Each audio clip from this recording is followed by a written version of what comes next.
The Prophet's Paradise by Robert W. Chambers. If but the vine and love abjuring band are in the Prophet's paradise to stand, alack, I doubt the Prophet's paradise were empty as the hollow of one's hand. The Studio. He smiled, saying, "Seek her throughout the world." I said, "Why tell me of the world? My world is here, between these walls and the sheet of glass above, here among gilded flagons and dull jeweled arms, tarnished frames and canvases, black chests and high-backed chairs, quaintly carved and stained in blue and gold." "For whom do you wait?" he said, and I answered, "When she comes I shall know her." On my hearth a tongue of flame whispered secrets to the whitening ashes. In the street below I heard footsteps, a voice, and a song. "For whom, then, do you wait?" he said, and I answered, "I shall know her." Footsteps, a voice, and a song in the street below, and I knew the song, but neither the steps nor the voice. "Fool," he cried, "the song is the same, the voice and the steps have but changed with years." On the hearth a tongue of flame whispered above the whitening ashes, "Wait no more, they have passed, the steps and the voice in the street below." Then he smiled, saying, "For whom do you wait? Seek her throughout the world." I answered, "My world is here, between these walls and the sheet of glass above, here among gilded flagons and dull jeweled arms, tarnished frames and canvases, black chests and high-backed chairs, quaintly carved and stained in blue and gold." The Phantom. The phantom of the past would go no further. "If it is true," she sighed, "that you find in me a friend, let us turn back together. You will forget, here under the summer sky." I held her close, pleading, caressing. I seized her, white with anger, but she resisted. "If it is true," she sighed, "that you find in me a friend, let us turn back together." The phantom of the past would go no further. The Sacrifice. I went into a field of flowers whose petals are whiter than snow and whose hearts are pure gold. Far afield a woman cried, "I have killed him I loved."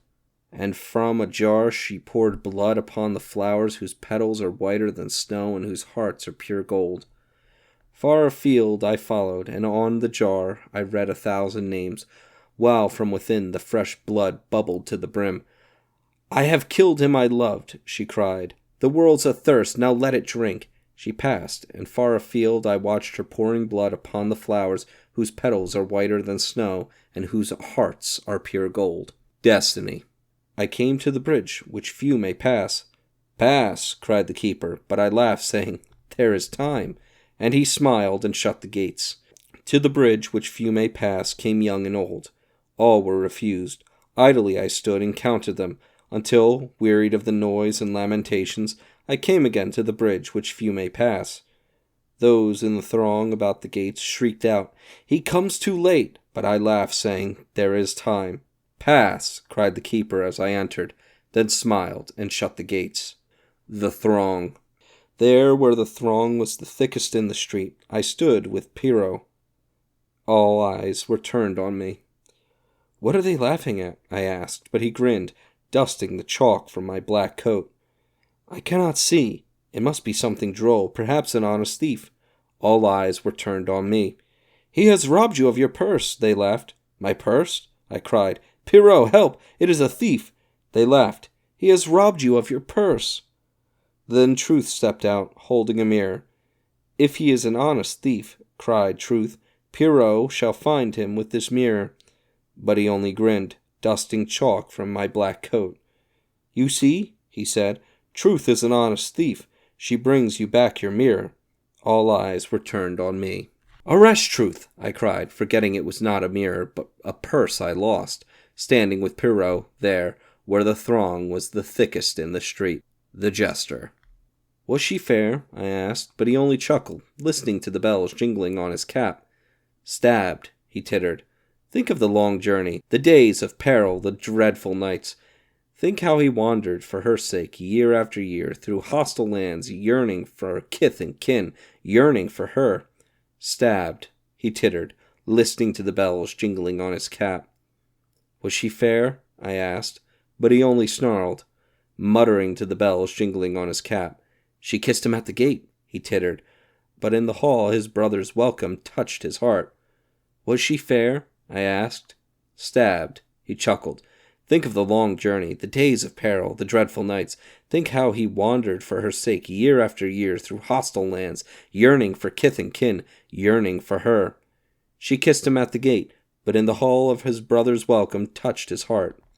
Was she fair? I asked, but he only snarled, listening to the bells jingling in his cap. The green room.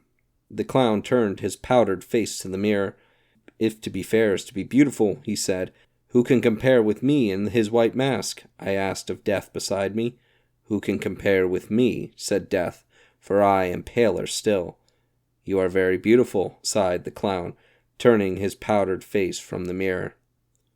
The love test. If it is true that you love, said Love, then wait no longer. Give her these jewels which would dishonor her, and so dishonor you in loving one dishonored. If it is true that you love, said Love, then wait no longer. I took the jewels and went to her, but she trod upon them, sobbing, Teach me to wait. I love you. Then wait if it is true, said Love.